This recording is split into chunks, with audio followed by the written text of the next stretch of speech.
Bonjour à tous, donc je suis maintenant en présence de Kylian Jornet Hurghada en personne. Kylian qui a fait véritablement un tabac aujourd'hui puisqu'il pulvérise le record du marathon Mont Blanc qui était en fait le sien l'année dernière de près de 8 minutes. Kylian, comment peux-tu expliquer cette nouvelle prouesse? Bon, c'est pas une prouesse, mais bon, l'année dernière, il n'y avait pas le même niveau que cette année. Cette année, c'était sûr au départ que les records, il s'est rebattu parce que, bon, avec des gens comme Marco De Gasperi, comme Alberto Hernando, c'était sûr que bon, le record... L'émulation. Oui, en fait, c'était sûr que quand le record ira beaucoup plus rapide. Ouais. D'accord. Tu peux un petit peu nous... Parce que, bon, je vois qu'il y a seulement quand même qu'une minute d'écart avec le transalpin Marco De Gasperi. Peux-tu nous dire un petit peu comment s'est construite cette victoire? À quel moment vraiment étais-tu assuré donc de l'emporter? Bon, avec Marco, ça fait longtemps qu'on court ensemble, c'est toujours un plaisir, puis on se connaît très bien. Donc, jusqu'à Valorcine, c'était pas trop rapide, on était plutôt doucement avec un gros groupe. Et à la montée, déjà, on est partis tous les deux tout seuls. Il y a Marco qui a attaqué sur la fin des montées opposettes. Puis dans la descente, je l'ai rattrapé. Et à partir de là, on a couru ensemble tous les deux. Je savais que Marco, il était moins expérimenté sur des courses plus longues. Donc, mais bon, il a très bien tenu. Donc, jusqu'au dernier kilomètre, on était ensemble. Et c'était dans les dernières petites montées que j'ai pu partir pour la victoire. Souvent d'ailleurs, hein, tu fais la différence comme ça, un petit peu sur le fil quand il y a quelqu'un qui s'accroche à tes basques. Oui, ça dépend des courses, ça dépend des coureurs. Il y a des coureurs... À Zegama la dernière fois. Oui, Zegama... Le 26 mai dernier. Oui, c'était juste à la fin, mais là... Avec ton compatriote là. Hein. Ouais, avec Louis, qui aujourd'hui a fait une belle course aussi, troisième. Mais ouais, chaque course, c'est un monde, c'est différentes stratégies. À Zegama, lui, j'étais derrière, il est revenu sur la fin, donc il a fallu sprinter ici.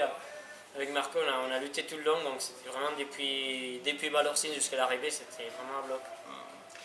Alors Kylian, c'est une année, pour l'instant, tu démarres véritablement sur les chapeaux de roue, puisque le 11 mai, tu pulvérises également le record de la Transvulcania, donc là en version ultra.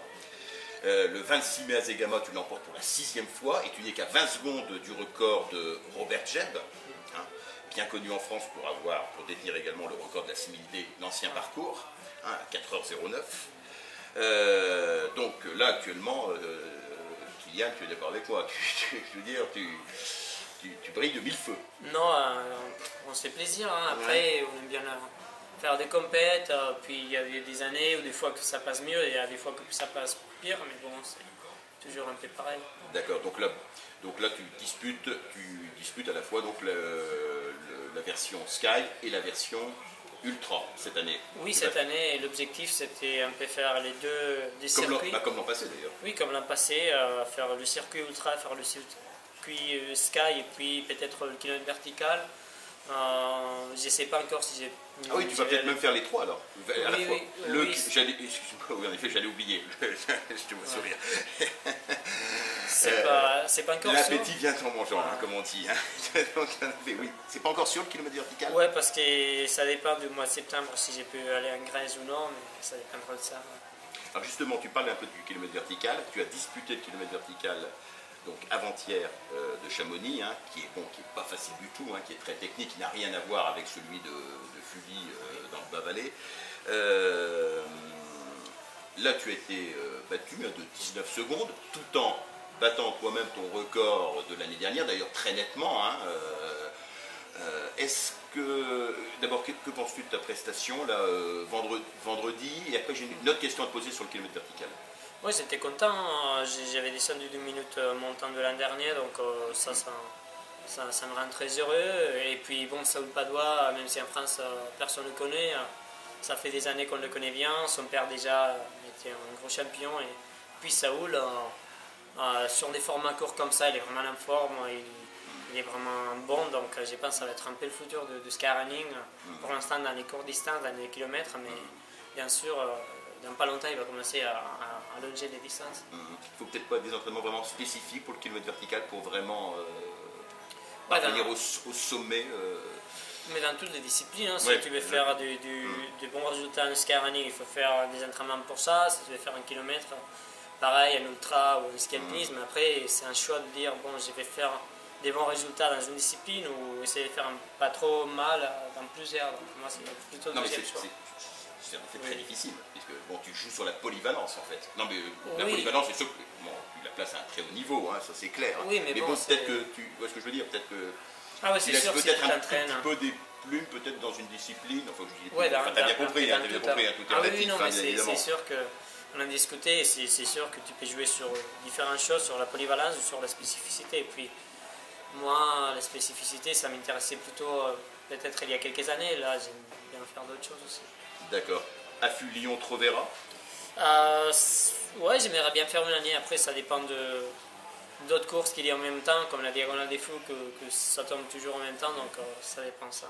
Ah là, tu sais pas du tout, cette année si tu y retourneras ou pas là. Ah oui, j'y vais à la à Diagonale. À Fouilly, j'y vais pas cette année. Tu vas pas cette année, d'accord. Voilà. D'accord. Parce que tu sais que c'est là que. Ouais, c'est le temps le plus rapide. Hein, C'est là que c'est plus rapide puisque c'est Urban Zimmer qui Oui, l'a oui, battu oui. l'année dernière, le record mondial, même s'il n'y a pas de record mondial, hein, puisqu'aucun kilomètre vertical ne ressemble à un autre, hein, en 30-26. Hein. Toi, tu avais mis 31, 53 Ouais, en 2007. En 2007. Donc, Kylian, d'accord pour le kilomètre vertical. Sur l'UTMB, donc tu l'avais remporté en 2008 avec le record, hein, en 20h51, moins de 21 heures.